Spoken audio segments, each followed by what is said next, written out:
most closely by the auto industry is something called the Rogers Survey. It's data that the public doesn't see because it's taken and collected on a private basis, and the automobile companies are not allowed to use the Rogers data in advertising. The Rogers data has a wonderful little measurement. It measures what they call TGW, or things gone wrong. More specifically, things gone wrong per 100 cars produced during the first year after they were produced. Well, in 1970, when the import share of the market was only about 7%, the things gone wrong figure for U.S. cars was 500. For European cars, it was 300. For the Japanese, it was 200.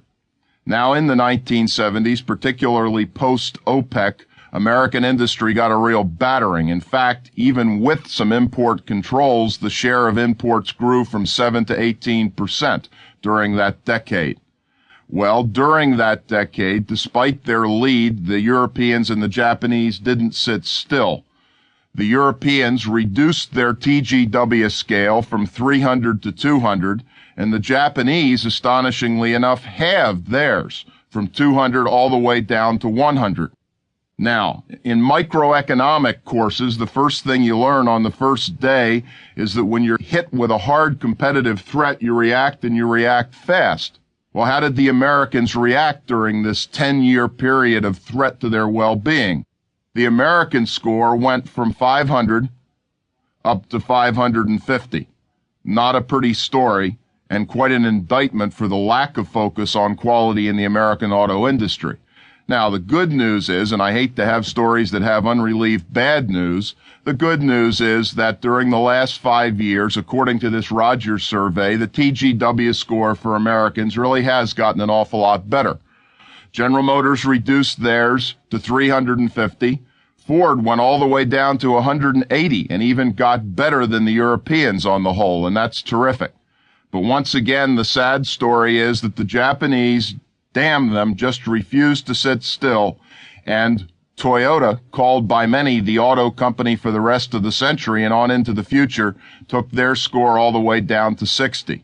My real point in belaboring these figures is to say we've worked like the dickens, we've worked our backsides off, our quality is getting better, and it's still pathetic relative to the competition. The automobile industry in the 1980s. Still trying to keep pace with surging Japanese competition, but not quite there yet.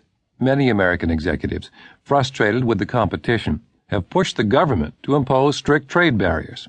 In the shoe and textile trades, industries impacted most by foreign competition, the cry for protection has never been louder. But for Tom Peters, those cries should go unanswered. Well, at the year-end 1985, the protectionist drums were beating harder than they had ever beaten, and in fact, the Congress passed a major textile protection bill that the president, thank the Lord, vetoed during the waning days of that calendar year. The textile people were begging for mercy. They need relief, they say. The reality is that we've been giving them relief for the last 30 years, and we haven't seen very much progress. 30 years break to reinvest in manufacturing and product development. And what do we find after 30 years of protection?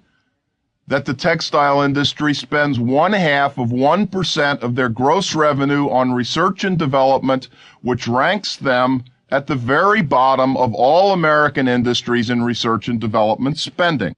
Lovely. Suddenly, after the veto of the protection bill, we understand that the textile companies have gotten together with the garment manufacturers, and they have figured out how to reduce their product development life cycle, that is, between the time of a gleam in the eye and getting a garment fully stocked on the retail shelves. They figured out how to reduce it now from 66 weeks to 21 weeks.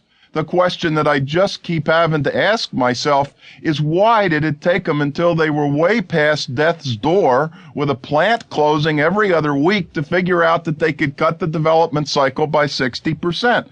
I don't understand. And then we go to the wonderful high technology salvation of America in the West world, the world of chips, the semiconductor chips. Well, they have something called the 64K, standing for 64,000. To keep listening to this audiobook, I've left you a link in the description so you can do it at no cost thanks to Audible's 30-day free trial.